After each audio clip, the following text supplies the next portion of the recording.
안녕하세요. 결혼한 지 7년 차의 30대 여성이에요. 하고 싶은 이야기가 있어서 이렇게 사연을 보내게 됐습니다. 얼굴도 본 적 없는 사람들에게 제 이야기를 해본 적이 거의 없다 보니 좀 어색하지만 그래도 끝까지 들어주시고 해주시고 싶은 이야기가 있으시면 얼마든지 해주셔도 괜찮아요. 달게 받아들이겠습니다. 일단 저는 앞에서 말한 대로 올해로 결혼한 지 7년 차예요. 연애한 기간까지 더하면 거의 10년이란 세월을 남편과 함께 했지요. 그리고 결혼 직후부터 저희 부부는 아이를 갖기 위해 부단히도 노력을 했습니다만 어째선지 통 소식이 없더라고요. 둘 다 젊고 건강한데 도통 이유를 알 수가 없었어요. 그래서 결혼한 지 3년 차가 되던 해 남편과 상의 끝에 병원을 가보기로 했네요. 병원에 가는 내내 어찌나 심장이 벌렁거리던지. 그런데 웃긴 게 뭔 줄 아세요? 저는 솔직히 저희한테 아이가 안 생기는 이유가 남편한테 있을 거라고 생각했어요. 아니, 거의 확신을 했지요.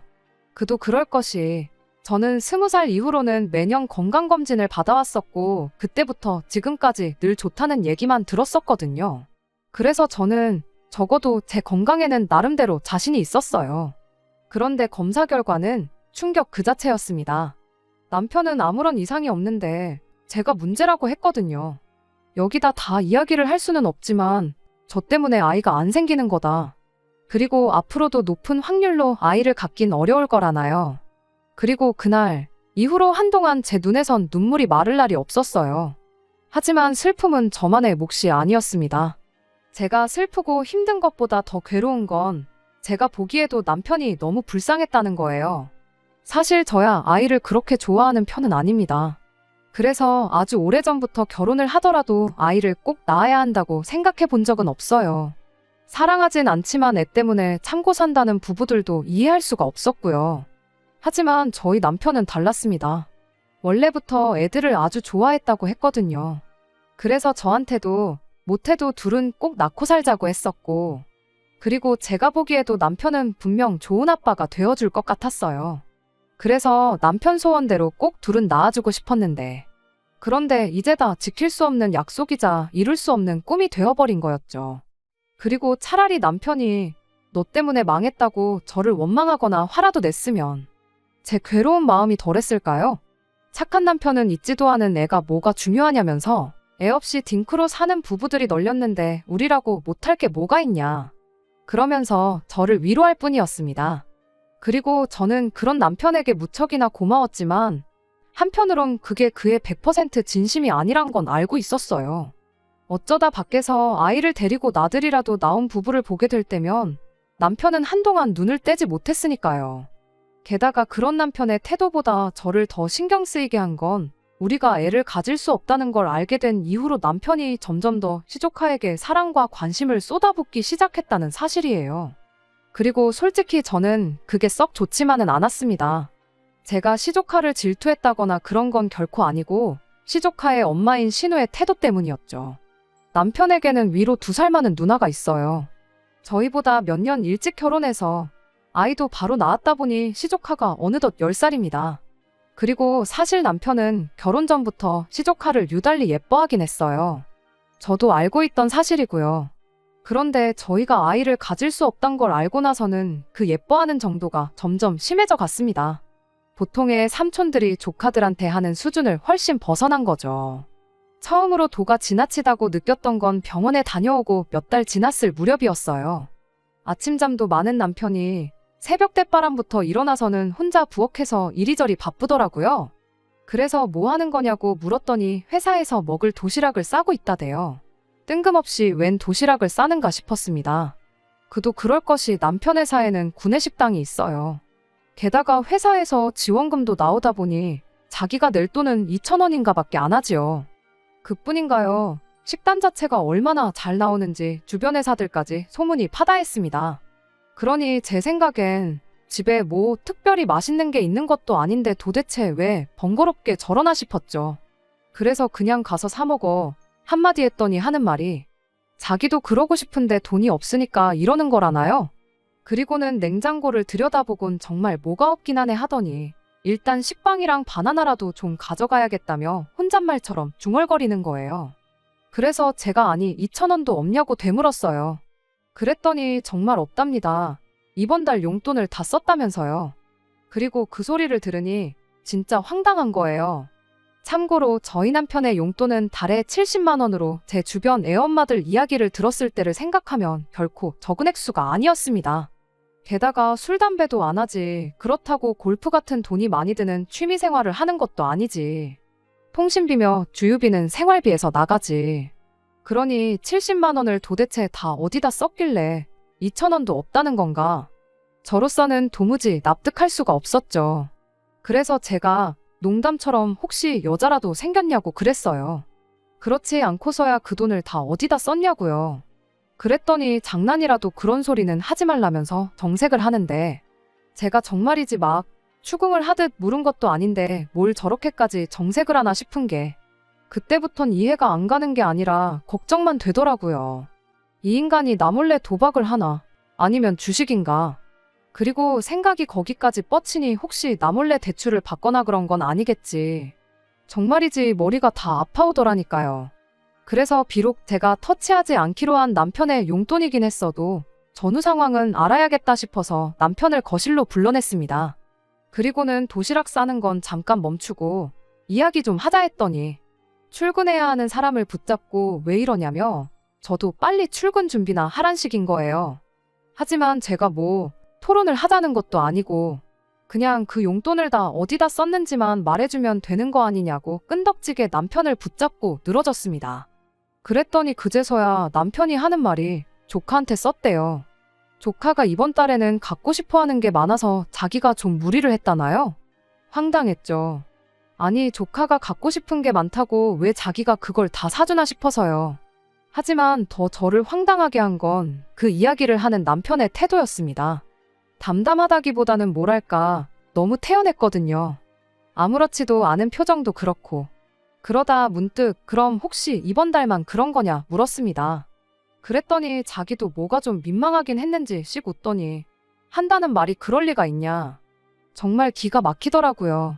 그래서 아니 아무리 조카가 예뻐도 그렇지 매달 그 돈을 다 퍼준 게 말이 되냐며 언성을 좀 높였습니다.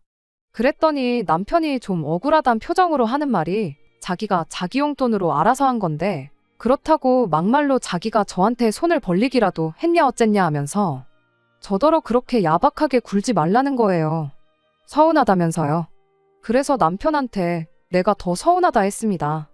그리고 솔직히 그간엔 크게 신경 쓰진 않았었는데 남편이 저에게 해줬던 선물이라던가 저희 부모님께 드렸던 용돈이라던가 그런 것들이 머릿속을 스치면서 짜증이 확 올라오더라고요. 돈을 얼마나 썼는지로 따지는 게 치졸해 보일지도 모르지만 저나 저희 부모님이 남편한테는 시족하만도 못한가 싶었으니까요. 그리고 한편으론 신우도 참 어이가 없었어요. 아무리 지 자식한테 잘하니 좋아서 그랬다곤 쳐도 저희 남편이 자기한테는 동생이기도 하잖아요.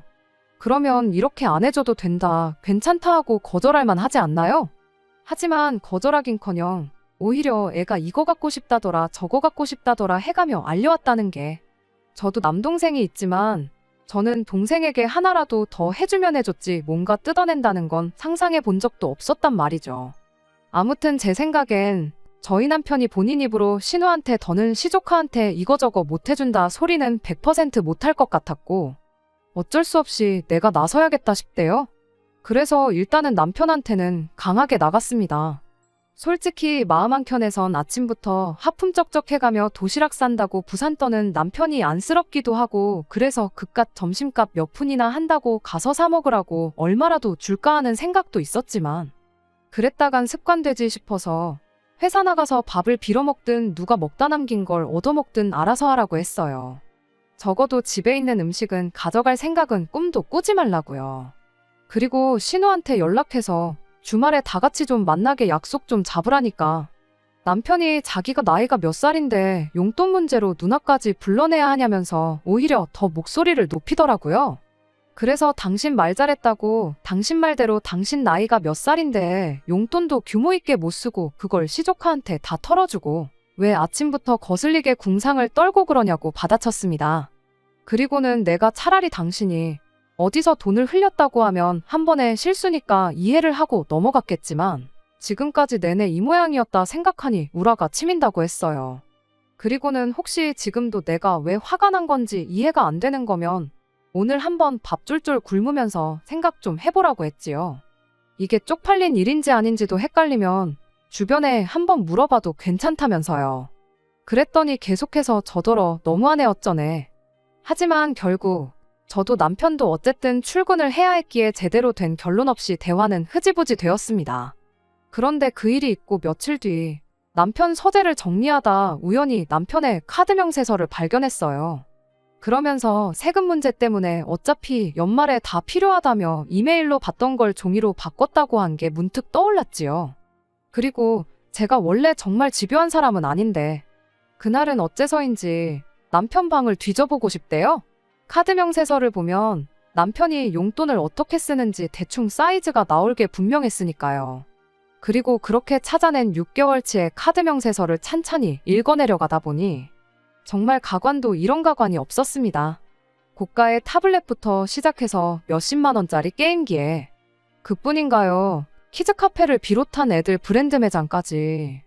이게 시조카한테 쓰였다는 걸 제가 몰랐다면 남편한테 숨겨둔 애라도 있나 싶었을 정도로 전부 애한테 관련된 것들밖에 없었습니다. 그리고 카드로 이 정도면 현찰은 안 썼겠어요? 안 봐도 비디오였지요. 정말이지 허무하기도 하고 한편으론 억울하고 화도 나고. 그리고 그 모든 감정은 단순히 남편이 시조카한테 돈을 많이 썼기 때문만은 아니었어요. 돈이 많으면야 시조카한테 얼마든지 잘해줘도 좋지요. 하지만 저희는 그렇게 또 넉넉한 형편이라고만은 볼 수가 없었습니다. 당장이야 맞벌이니 그럭저럭 먹고 살만하다 쳐도 한치 앞을 모르는 게 인생이잖아요. 그래서 저는 항상 어떻게든 한 푼이라도 아끼려고 아둥바둥이었고 남편도 제가 그렇다는 걸 잘 알고 있었는데 그럼에도 불구하고 그런 저는 안중에도 없었는지 시쳇말로 시조카한테만 몰빵을 하고 있었다는 게 한마디로 배신감까지 들더라니까요. 그래서 그날 저녁 퇴근한 남편에게 아무 말 없이 카드 명세서들을 들이밀었습니다. 그리고는 이게 뭐냐는 표정의 남편에게 내가 형광펜으로 칠해놓은 거 보이냐? 이게 다 내가 보기엔 당신이 시조카한테 쓴 돈 같은데 맞냐고 물었어요. 그랬더니 남편이 좀 당황한 얼굴로 저와 명세서를 몇 번이고 번갈아 보더니 약간은 자포자기한 듯이 그래서 지금 자기더러 어쩌라는 거냐대요. 그래서 지금 내 앞에서 신우한테 전화 걸라고 그래서 셋이 만날 자리 좀 만들라고 했지요. 그랬더니 또 그 소리냐면서 또 목청을 높이는 거예요. 그래서 이번엔 저도 지지 않고 같이 소리를 질렀습니다. 왜 못 만나게 하냐고 남매가 나 빼놓고 무슨 작당모이라도 했냐고요. 그랬더니 남편도 더는 어쩔 수가 없다 싶었는지 결국 신우에게 전화를 걸대요. 그리고는 뭐 와이프가 보잔다 하니까 신우가 걔가 왜 보자고 하냐며 짜증스러운 목소리로 남편에게 되묻고 그러니까 다시 남편이 신우더러 그건 만나보면 알 거라며. 남편 딴에는 있는 대로 통화 볼륨을 줄이긴 했는데 뜨문뜨문 새어나오는 신우 목소리에서 신우도 어지간히 짜증이 났다는 건 알겠더라고요. 그리고 뭐 결국 주말에 저희 부부가 신우네 집에 가는 걸로 얘기가 됐습니다. 그런데 이틀 뒤 토요일 아침이었어요. 남편더러 얼른 가게 준비하라니까 하는 말이 배가 아프다면서 한 걸음도 못 걷겠다나요? 그러면서 신우네는 다음에 가야 할 것 같다는데. 그래서 그럼 당신은 집에서 쉬라고 나만 다녀오겠다 했습니다. 그랬더니 아주 그냥 있는 대로 얼굴을 찌푸리더니 무슨 도살장 끌려가는 소마냥 따라 나오는 거예요. 하지만 그러던지 말던지 남편이 그럴수록 저는 신우한테 할 말은 하고 와야겠다는 의지가 불타올랐습니다. 그리고 그렇게 1시간을 달려 신우네 집에 도착했어요. 그런데 현관문을 열어주는 신우가 오느라 수고했다 뭐 이런 말은 고사하고 일단 짜증부터 내기 시작했습니다. 주말에 남의 집에 이렇게 오는 거 매너 없는 짓인 거 모르냐면서요. 그리고 평소에 저라면 대번에 죄송하단 얘기부터 했을 텐데 그날은 며칠 전부터 남편 때문에 짜증도 나 있었고 그래서인지 여러모로 평소처럼 하고 싶지가 않더라고요. 그래서 형님도 한동안 저희 집에 아무 때나 오시지 않았냐고 그래서 저는 당연히 괜찮을 줄 알았다고 그랬어요. 게다가 저희는 약속도 하고 왔지 않냐면서요. 그랬더니 밖에서 봐도 될 걸 굳이 집으로 왔다고 또 짜증을 내는데 솔직히 그건 제가 우긴 게 맞아요. 어떻게든 제 눈으로 집안을 한번 살펴봐야겠다 싶었거든요. 그래서 신우가 뭐라건 더는 대꾸하지 않고 멀찍이 서 있는 시조카한테 외숙모가 심심해서 그런데 게임기 좀 시켜줘 했습니다. 그랬더니 시조카가 아주 울상을 하고는 게임기 없어요 그러는 거예요. 그래서 왜 게임기가 왜 없어 하고 물으니 신우가 불이 나게 와서는 한다는 말이 아는 사람이 빌려달래서 빌려줬답니다. 그러니까 저희 남편이 애가 갖고 싶다고 한 지 얼마나 됐다고 그걸 벌써 남을 빌려줬냐며 누나도 참 너무한다고 한 소리 하더라고요. 그리고 저는 시족하더러 그러면 게임기 말고 뭐가 있을까? 타블렛은 어딨어? 우리 거기다 그림 그리고 놀자 그랬어요. 그랬더니 시조카가 타블렛이 뭐냐며 오히려 저한테 되묻는 게 아니겠어요? 그래서 제가 왜 은색으로 된 네모난 거 뒤에 사과 그려진 거 삼촌이 너가 갖고 싶다고 해서 사줬다던데 했지요. 그랬더니 시조카 말이 자기는 그게 뭔지도 모른다대요. 그러니까 이제 남편도 좀 황당하단 얼굴로 네가 엄마한테 갖고 싶다고 졸랐다며 아니야 하고는 되묻더라고요. 그러니까 신우가 또 손사래를 치면서 하는 말이 애가 뭘 아냐면서 한동안 TV에서 광고 나오고 할 때는 사달라고 난리를 치더니 저런다며 자기 자식더러 애가 이상하다는 거예요. 그래서 애들이 변덕이 심하긴 하죠. 하곤 제가 대충 대꾸하고는 그래도 타블렛이 있긴 있을 거 아니냐고 좀 가져다 달라고 했어요. 그랬더니 애 공부 때문에 감춰놓은 거라 안 된다는 거예요. 그래서 아니 애 줄 게 아니고 제가 지금 좀 쓰려고 한다니까. 신우가 저더러 왜 사람을 귀찮게 하냐며 버럭 짜증을 내는 게 아니겠어요? 그런데 이번엔 오히려 남편이 먼저 신우한테 말꼬리 그만 잡고 타블렛 갖고 와보라며 목소리를 높였습니다. 그러니까 좀 전까지 짜증스럽던 모습은 어디 가고 신우가 안절부절을 못하더라고요. 그리고는 결국 우여곡절 끝에 그간 남편이 시조카한테 사준 물건들 중 일부인 장난감 몇 개와 옷 몇 벌을 확인할 수 있었습니다. 정확히 표현하자면 그것들만 남아있어서 그것들만 확인할 수 있었죠. 그리고 그제서야 남편도 어느 정도 상황이 파악된 듯 했습니다. 신우한테 내가 사준 건 다 어쨌냐고 얘기나 한번 들어보자고 했으니까요. 그러자 신우가 하는 말이 니들은 애를 안 키워봐서 모르겠지만 애들이 원래 변덕이 죽을 듯하고 실증도 금방 느낀답니다. 그래서 애가 안 쓴다 싶으면 자기가 다 중고로 팔아서 없는 거라는 거예요. 그리고는 뭐 하는 말이 그까짓 거 중고로 팔면 얼마 나오지도 않는다면서 그나마도 생활비에 보탰었다고 그러니까 그러려니 하고 넘어가라나요? 뻔뻔한 신우의 태도에 제가 다 황당하더라고요. 게다가 남편을 살펴보니 남편도 화가 있는 대로 난 눈치였어요. 그도 그럴 것이 자기는 갖고 싶은 것도 못 사고 밥도 굶어가며 사준 것들인데 그걸 죄다 팔아치웠다고 하니 화가 안 난다면 그게 더 이상한 일이었지요. 남편은 긴 한숨을 내쉬더니 신우더러 생활비가 모자라면 차라리 빌려달라고 말을 하지 왜 애를 팔아서 그런 짓을 했냐고 물었습니다.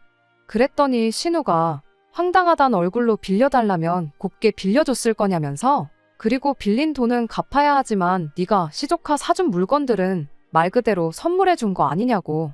그러면 뭐 그 소유권이 시조카한테 있는 거니까 그거 팔아서 나온 돈도 시조카 돈이나 마찬가지고 자기는 시조카의 보호자니까 그 돈을 쓸 권리가 있다나 어쩐다나 말 그대로 궤변을 늘어놓더라니까요. 그런데 사실 저희 신우가 처음부터 저렇진 않았어요. 제가 남편하고 결혼할 때만 하더라도 뭐 성격이 대단히 좋았다거나 그런 건 아니었지만 그래도 사람이 상종 못하겠다 싶을 만큼 뻔뻔하고 억지를 쓰는 그런 스타일은 아니었단 말이죠. 그런데 어쩌다 저렇게 된 건가 싶은 게 저희 남편이 당한 걸 생각하면 정말 얄밉고 분하면서도 한편으론 괜히 측은한 마음까지 들더라니까요. 그리고 얼마 후 어머님을 통해서 알게 된 건 심해부가 도박을 했답니다. 도박을 해서 뭘 얼마 잃은 수준이 아니라 여기저기 빚까지 내가면서 말 그대로 집 재산을 싹 다 말아먹은 모양이에요. 그러면서 어머님이 신우 상황이 그러하니 저더러 이번 한 번은 그냥 넘어가라고. 당신이 나중에 기회 봐서 잘 알아듣게 이야기하시겠다고요. 그래서 저도 마음 같아선 누나가 돼서는 동생 뜯어먹고 사는 게 할 짓이냐고 인생 똑바로 살라고 퍼붓고 싶었는데 꼭 참았습니다. 아예 두 번 다시 안 보고 살 거면 모를까. 그래도 어쨌든 가족이니까 제 나름대로 한 번의 기회는 줘보기로 한 거죠. 다만 남편한테는 단단히 일러뒀어요. 시조카를 예뻐하지 말라는 건 아니지만 뭐든지 적당히 도를 지나치지 말라고. 다른 사람들이 봤을 때 상식선에서 납득 가능한 수준으로만 했으면 좋겠다고요. 그랬더니 남편도 자기가 생각이 짧았다면서 미안하답니다. 자기도 자기 누나가 그럴 줄은 몰랐다면서 말이에요. 그리고는 뭐 이해해줘서 고맙다는데 솔직히 따지자면 이해를 했다기보단 이혼할 게 아닌 이상 뭐 언제까지 이 일로 서로 부딪히며 살 수는 없는 노릇이었으니까요. 그래서 그냥 이 정도 해뒀으면 충분하지 않을까 하고는 넘어가기로 한 거죠. 그리고 저희는 상의 끝에 제가 경제권을 다 갖기로 했습니다. 제가 남편더러 이번 일로 당신에 대한 신뢰를 전부 잃었으니 경제권을 저한테 이임하라고 했거든요. 그랬더니 남편도 순순히 알겠다고 하대요. 그래서 당장 용돈부터도 매달 초 목돈으로 주던 것을 매주 얼마씩 쪼개서 주는 걸로 바꿨어요. 아무튼 그렇게 상황이 일단락되는 동안 신우네랑도 더는 이렇다 할 교류는 없었습니다. 신우도 그렇고 심해부도 그렇고 여러 가지로 쪽팔려서 그랬는지 시댁에도 잘 안 온다고 하더라고요. 그러니 저희 부부랑은 더욱이 마주칠 일이 없었죠. 그리고 그렇게 한 2년쯤 지났을까 웬일로 신우한테 연락이 왔어요. 예전보다는 한층 밝아진 목소리로 그동안 잘 지냈냐고 묻는데 정말 우리 사이에 아무 일도 없었던 것처럼 얼마나 친했던 사이처럼 물어오니 제가 다 당황스럽더라니까요. 그래도 일단은 잘 지냈다고 형님도 잘 지내셨냐 물었습니다. 그랬더니 자기는 요즘 살만 난다대요. 빚도 다 갚고 여유가 생겼다면서. 그리고는 조만간 한번 다 같이 만났으면 좋겠다는 거예요. 자기네 애가 저희를 그렇게 보고 싶어 한다면서요. 그래서 알겠다고 했어요. 아닌 게 아니라 사실 저희 남편도 시조카가 어떻게 지내는지 늘 궁금해하고 보고 싶어 했었거든요. 그러니 뭐 언제까지 안 보고 살 게 아닌 이상 이젠 만나는 게 맞다는 생각이었죠. 그리고 그렇게 다시 어느 다른 가족들처럼 저희도 신은혜와 왕래를 시작했습니다. 시조카도 시조카지만 남편이 한층 밝아진 것 같아서 제가 다 좋더라고요. 그런데 올해 초쯤 신우가 한 가지 제안을 해왔습니다. 이제 곧 시부모님 칠순도 있고 그러니 걔를 하면 어떻겠냐는 거였죠. 사실 칠순뿐만이 아니라 두 분 다 나이가 있으시니 병원에 가실 일도 많아지실 거고 그런데 그럴 때를 위해서 걔를 해놓으면 누가 돈을 낼 건지 서로 눈치 게임할 필요도 없다면서. 그리고 실은 자기가 예전부터 걔를 하자고 하고 싶었는데 그땐 자기가 형편이 안 돼서 말을 못했다며 이젠 할 수 있을 것 같으니 같이 하자 뭐 그렇게 이야기를 하대요. 그리고 신우 말을 들어보니 나름대로 일리가 있더라고요. 실제로 뭐 주변에서 이야기하기를 시부모님이 갑자기 쓰러지셔서 병원비로 얼마가 들었네. 여행을 보내드리느라 얼마가 깨졌네. 그런데 신우 말대로 걔만 제대로 해놓으면 그런 일이 있을 때 대처하기도 쉽겠다 싶었죠. 그래서 한 달에 10만 원씩 그렇게 걔를 시작했습니다. 다만 한 통장으로 묵지는 않고 신우네는 신우네대로 저희는 저희대로 따로 모으기로 했어요. 그런 식으로 하는 걔가 어딨나 싶으시겠지만 신우의 전적이 있다 보니 도저히 거기다 맡길 수는 없었으니까요. 게다가 신우는 신우대로 그래도 자기가 윗사람인데 자기가 관리하는 게 맞지 자기가 매달 저한테 이체를 하는 건 모양 빠져서 싫다는 식이었고 그래서 뭐 그렇게 흔하지 않은 형태의 걔를 하게 됐네요. 그리고 여기까지는 사실 별 문제가 없었습니다.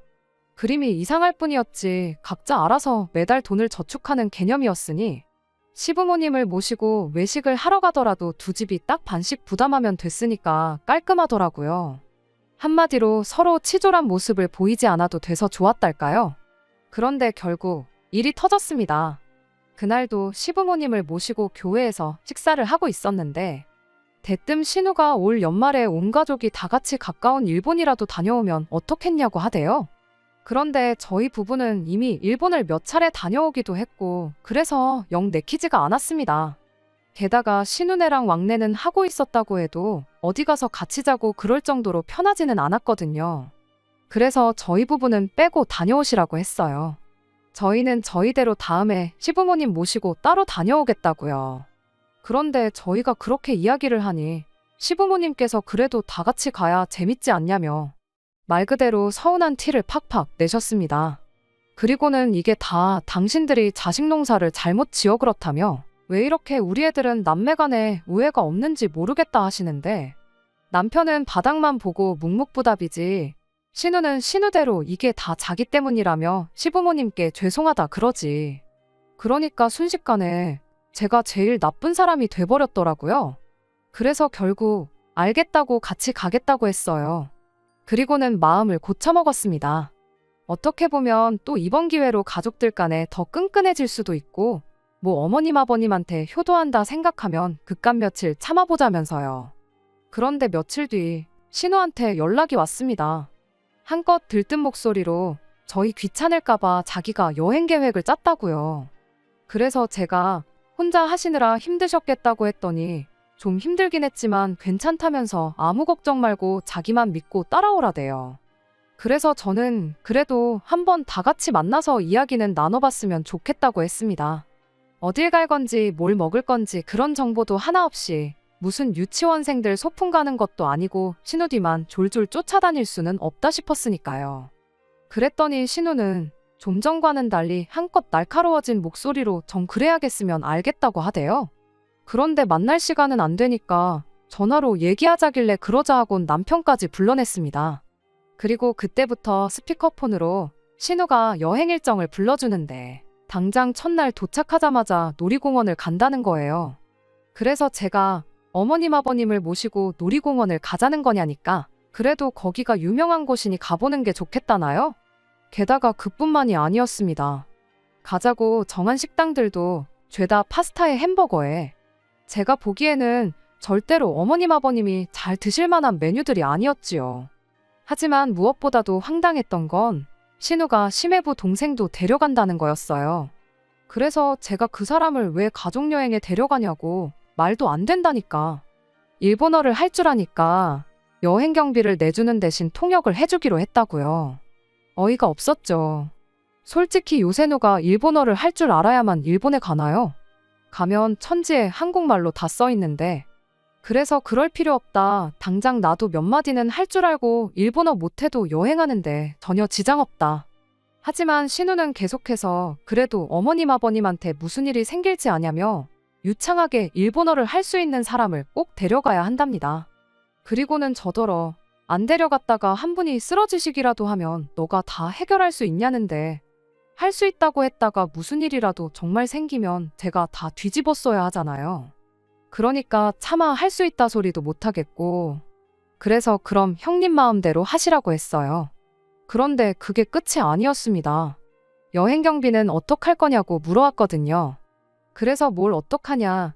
시부모님 앞으로 들어가는 돈만 저희랑 형님이랑 반반 부담하면 되지 않겠냐 했습니다. 그랬더니 그렇게 계산하면 안 된다면서 시부모님 2분 그리고 저희 둘 신은의 식구 셋 그리고 심해 부동생까지 총 8명이지 않냐며 이 8사람 몫을 저희랑 신은의 2집이 나눠서 내야 된다나요? 황당했지요. 저희가 왜 시조카 몫이랑 심해부 동생인지 하는 사람 몫의 반을 부담해야 하는지 납득할 수가 없었으니까요. 그래서 제가 그런 계산법이 어딨냐고 그렇게는 못한다 했습니다. 그랬더니 신우가 저더러 참 똑부러진다면서 어찌나 비아냥거리던지요. 그렇게 똑부러져서 아주 부자 되겠다고 비꼬는데 저도 너무 성질이 나서 부자 될 거니까 걱정 마시라고 받아쳤어요. 그랬더니 이제 뭐 제가 자기를 무시를 하네 어쩌네 되바라졌네 어쩌네. 그리고는 촉새 같은 신우가 저랑 다퉜다며 그새 시부모님한테 이야기를 했나 봅니다.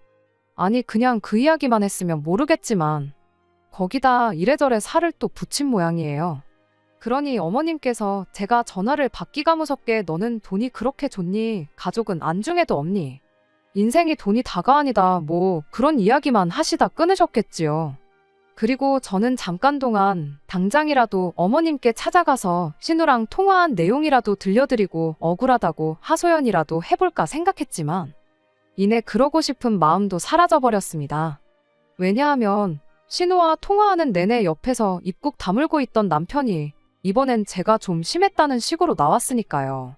신우가 헛소리를 해댈 때 남편은 제 편을 들기는커녕 중재조차 하려들지 않았습니다. 그저 팔짱 끼고 눈 감고 뭐 감상하듯 벽에 기대선 고개만 쳐들고 있었지요. 그리고 그때도 저 서운했지만 남편에게 아무 말도 안 했습니다. 이제 겨우 다시 신우네랑 그럭저럭 지내고 있었으니 자기도 어쩔 줄을 몰라서 저러나 보다고 그렇게 생각하려고 했거든요. 그런데 차라리 끝까지 가만히나 있지. 난데없이 저더러 너무하네 계산적이네 그러는데 정말 허탈했어요. 그래서 남편더러 너네 누나는 양심이 없고 너는 결국 나보단 네 가족인가 보다 쏘아붙였고 그리곤 뭐 나중엔 서로 그간 마음에 꽁하고 있던 것들까지 다 끄집어내가며 싸우고 말았네요. 가족 여행이 뭐라고 이렇게까지 일이 커질 일인가 싶으면서도 한편으론 그 얌체 같은 기질을 못 버리고 또 잔머리나 굴려대는 신우가 미워 죽겠습니다. 왜 자꾸 눈에 뻔히 보이는 수로 야가 빠지게 행동을 하는 건지. 그리고 그래도 핏줄이 뭐라고 그런 신우 편을 드는 남편도 참으로 이해할 수가 없네요. 안녕하세요. 일전에 개념 없는 신우 때문에 남편하고 부부싸움했다는 사연을 보냈었는데 기억하실지 모르겠어요. 잘 지내셨나요? 저는 뭐 잘 지냈다기보다는 이런저런 일들이 있었습니다만 결국은 이혼하기로 했어요. 사실 부부 사이에 아예 안 싸우고 살 수는 없죠. 그리고 저희라고 그동안에 안 싸우다 처음 싸운 것도 아니었고요. 하지만 이번엔 싸움도 컸고 무엇보다 신우는 물론이고 시부모님까지 남편이 옳고 제가 그르다고 하니 더는 뭐라 할 말이 없대요? 물론 그분들이 제 편을 들어줄 거란 기대는 애시당초 없었습니다만 그래도 막상 그렇게 한 가족이라고 똘똘 뭉쳐서는 저만 나쁜 사람으로 몰아가니 저도 뭐 더는 어쩔 도리가 없더라고요. 그리고 무엇보다도 어머님의 한마디가 비수가 되어 제 가슴을 후벼 팠어요. 어차피 너 때문에 너네 부부는 애도 못 갖는데 뭐 한다고 그렇게 돈을 움켜쥐고는 안 놓으려고 하냐면서. 심보가 고약하니 몸이 그런 거라고 하셨거든요. 그리고 그 한마디를 딱 듣고 나니까 뭐 더는 아무 생각도 안 들었어요. 그런 말을 듣고도 결국 여행을 같이 가는 제 모습이 얼마나 초라하고 우스울지도 상상이 안 되고 그리고 한번 그러고 나면 이제 툭하면 그런 말씀으로 제 마음을 긁어내고 상처를 주실 텐데 그럴 때마다 제가 버틸 수 있을 것 같지도 않았죠. 그래서 남편에게 재산 정리해서 이혼하자 했습니다. 그랬더니 남편이 한다는 말이 애도 못 낳는데 이혼까지 하면 제 인생이 어떻게 될지 상상이 안 되냐면서 그냥 어머님 말씀은 한 귀로 듣고 흘려버리래요. 부부끼리 살다 보면 부부싸움도 할 수 있는 거지 무슨 이혼까지 하냐면서요. 하지만 아무리 생각해도 남편이 끝까지 저를 지켜줄 것 같지도 않고 애를 못 낳는 건 슬프지만 솔직히 이걸 제 잘못이라고 할 수 있나요? 저는 그저 제가 불운하다고 생각할 뿐 제가 잘못한 일이란 생각은 안 듭니다. 미안한 것과 잘못한 것은 다른 일이잖아요. 그런데 어머님의 말씀을 듣고 나니 그간 마음속으로 어떻게 저를 생각하셨는지도 알게 되었고 그럼 뭐 신우라고 별반 다를 것도 없겠죠. 그리고 남편이야 지금은 뭐 아직 그래도 서로 젊고 사랑하니 괜찮다 할지라도 지금보다 세월이 더 흐르고 그때 가서 저를 원망하면 그건 또 어떻게 제가 감당해야 하나. 답이 없는 질문들이 머릿속에서 계속 맴돌았습니다. 그리고 결국 이 모든 걸 끝내는 건 제가 남편과 완전히 남남이 되는 것뿐이겠더라고요. 그래서 다시 한번 이혼을 요구했고 그렇게 결국 이혼했어요. 앞으로 남편은 시조카한테 몰빵을 하며 살지 아니면 새 여자를 만나 애를 가질지 모르겠네요. 그런 건. 저는 그쪽으론 아무런 신경도 쓰고 싶지 않아요. 비록 해피엔딩은 아니지만 지금이라도 제 인생을 되찾았다는데 의미를 두려고 합니다. 애를 낳지 못한다고 꼭 죄인처럼 살 필요는 없잖아요. 제가 잘났다는 건 아니지만 그래도 저도 행복해지고 싶으니 지금부턴 저 하나만 생각하며 살아보려고요. 응원해주세요. 끝까지 들어주셔서 감사합니다. 오늘의 사연은 여기까지입니다. 구독과 좋아요, 알람 설정 부탁드리고 더 좋은 사연으로 다시 찾아뵙겠습니다. 감사합니다.